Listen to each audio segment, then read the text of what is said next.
Hey, voice teacher, question for you. Have you ever wanted to sell something other than private lessons? So maybe you want to sell something like warm-up tracks or an ebook, or you want to sell out your masterclass, or maybe you want to build out an online program or a membership. Maybe you want to collaborate with somebody on like a retreat or a summit. Oh my goodness, there are just so many ways that you can make money online. So whatever it is that you want to sell online, you definitely want to make sure that you save this episode, because I'm going to walk you through the only 3 things that you need in regards to the tech setup to sell anything that you want online. This podcast is for professional voice teachers to answer the question, how do I grow my teaching business and even break out of that one-on-one lesson model so that I can reach and teach who I want whenever I want. I'm your host, Allie Tyler, voice teacher of over a decade and marketing and business coach for fellow voice teachers. Welcome to the Voicepreneur Podcast. Hello, lovely voice teacher. Welcome to another episode of the Voicepreneur Podcast. I am delighted, as always, to be bringing you this episode, and this is coming directly from I don't know, all of you. There's so many people. So many people have been asking, specifically in one-on-one client sessions, which is where I learn a lot about what you are all struggling with. But a lot of people have been asking, okay, cool. Like, I love the idea of selling something online, but what do I actually do to set that up? Like, how do I make that happen? And I totally understand that technology and setting up things like landing pages and email lists, it can sound really, really daunting, especially when there's a lot of things that come into play when you are trying to sell things online. So I want to simplify this for you because good Lord, I wish somebody had simplified this for me when I was embarking on my online business venture, both, all of the above, very much so. And I want to make sure that not only you get sort of this framework or how it all works in terms of the back end system, the tech system of how to sell something online, but that you also have some options and some resources that you can go to get yourself started. So I'm going to be straight up that these resources that I'm about to share with you are my favorites. If you want to go another route, awesome. I haven't looked up like what all the new things are because there are so many new different softwares all the time with all these different pricing advantages. So you do your own research, okay? But I will just share with you some of my favorites. So here are the 3 things that you need to sell anything, a product or a program or basically anything online. Number 1, you need to have a hosting site. So a hosting site is essentially a place where you are going to host the thing that you are selling. Now, this is going to vary depending on, of course, what it is, right? But I'm just going to give you a few ideas here and then you take it from here. If you want to sell multimedia things, let's say you want to have a video lesson and then that video lesson correlates with a warm-up track and that warm-up track is an audio guide. And oh, don't forget, we got to have a practice log and that's a PDF, right? So we have multimedia here.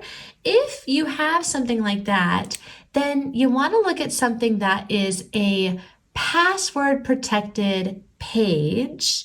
This could be a dashboard. This could be literally a password protected page. You can do this like on your website. So if you use Wix or Squarespace or WordPress, any of those options, they will give you an option to password protect a page that you create on your website. So lots of ways that you can do this, but basically you want somebody to log in and then they will get access to all of your goodies, right? So if you don't want to go the password protected page route and you want something a little bit more elaborate and something that can take on more things, you want to look at something like Teachable or Thinkific or Kajabi. And I'm going to talk a lot about Kajabi because Kajabi does all 3 of these things that I'm about to share with you. So that's why I love Kajabi. That's why I use Kajabi. But Kajabi is expensive. I totally understand. If you don't want to go that route, you're not ready to make this a big expense in your business yet, that's fine. Check out Teachable, check out Thinkific.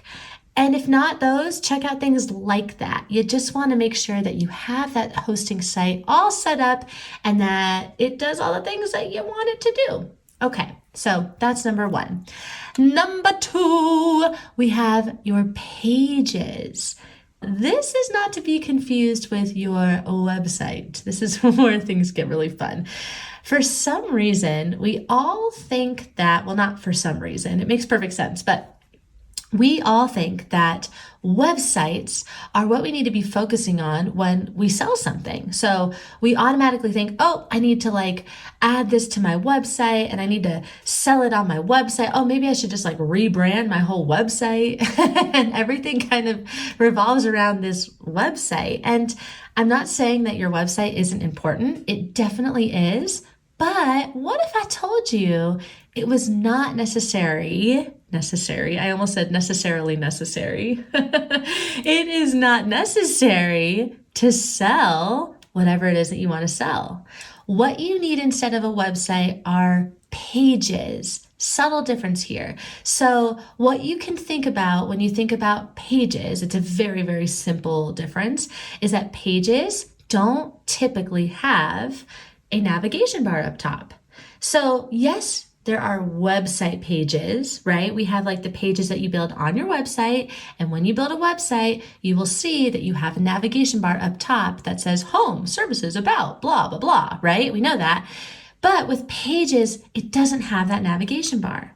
And that is because in terms of the flow and the, I guess, psychology, but just the whole onboarding process itself, from when a person lands on your page to when they buy something, we want them to have one focus only. And that one focus should be to buy your thing. That's it.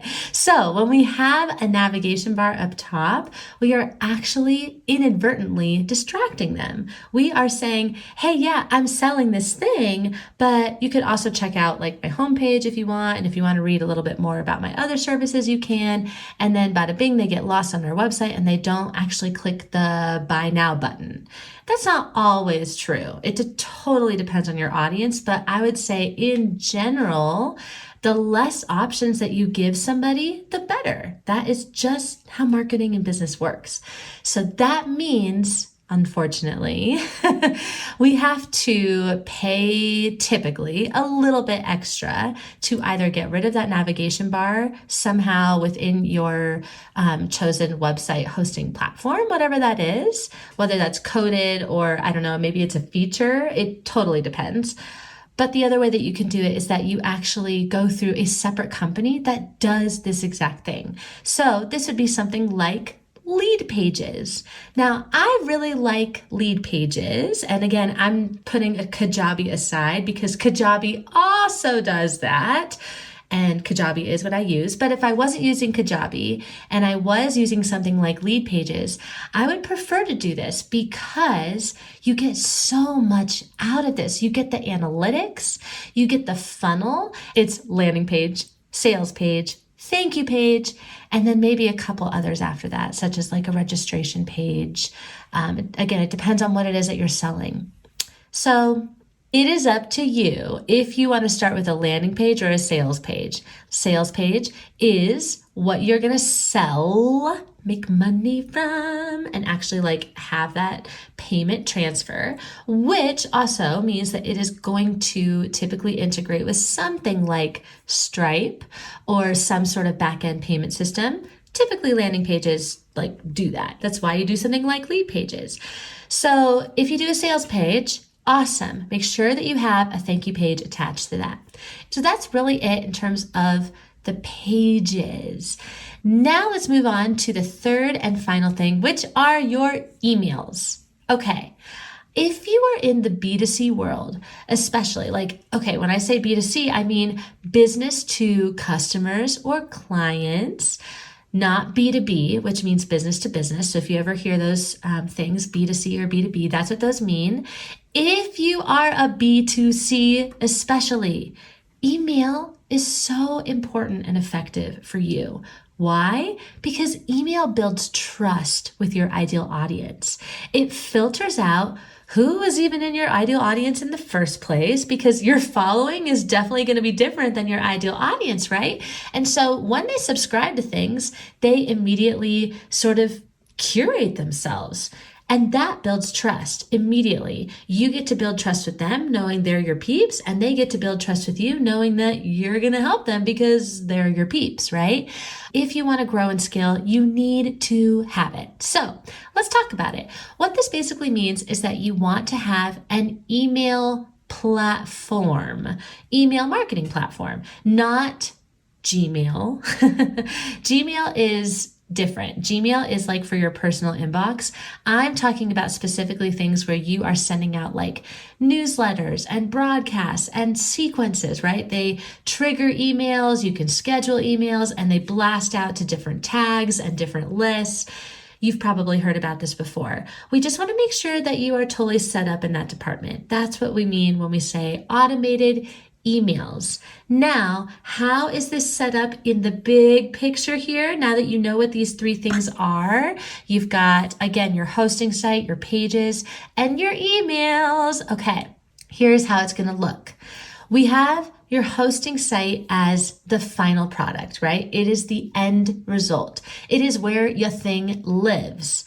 Now, in order for them to get there, they need to go onto a page first. That page is going to either be your landing or your sales page.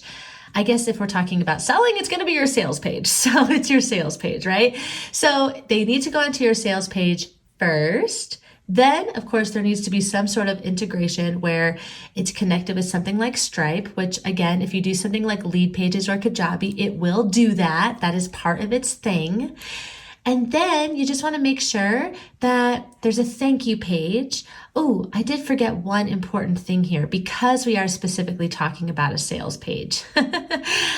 This does not apply for landing pages, but it's just one tiny little caveat. And again, very much depends on where you end up doing all of this for the hosting platform and the pages platform, because sometimes they do this together and sometimes they're separate things.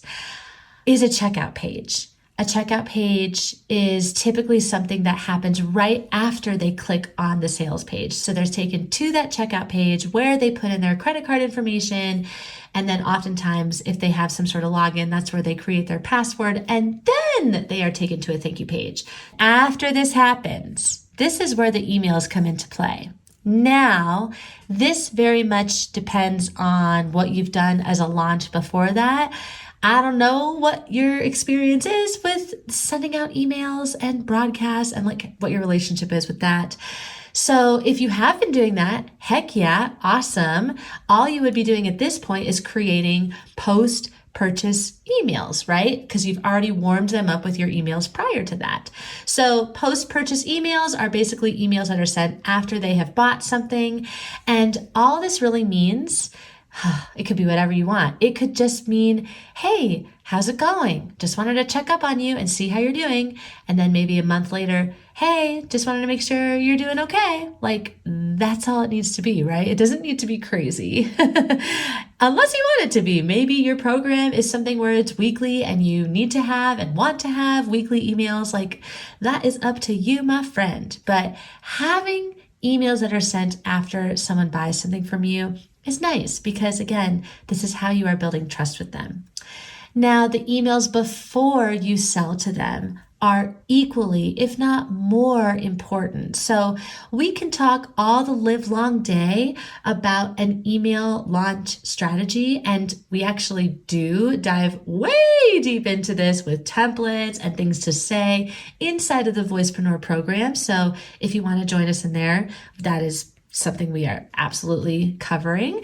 But all of that to say, that's a separate topic. I just wanted you to know that in terms of the tech setup, you need to have something that hosts automated emails. I recommend something like MailChimp or, well, here's my very, very favorite, ConvertKit. Love ConvertKit. They are awesome. MailChimp is a great starter. It's great because it's free and it's, free. So it's limited.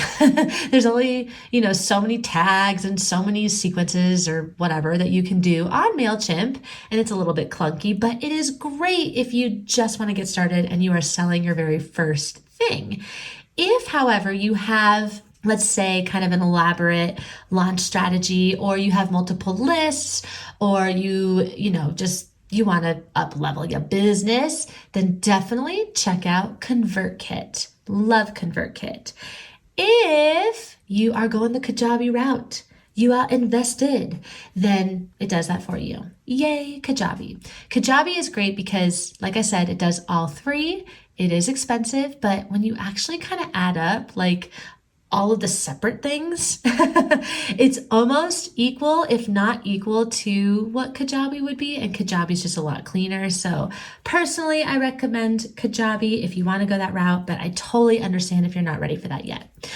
All right, my beautiful love, I hope that this was helpful for you. And thank you for letting me just kind of spew off into my tech brain. If any of that totally confused you, don't forget, I am here for you, my friend. I am on Instagram. I seriously respond to DMs, especially text DMs. So you can always shoot me a DM over at the Voicepreneur. So come and say hi to me over there. Let me know how this goes. And I am always cheering you on. Cannot wait to see how you grow and expand your teaching business.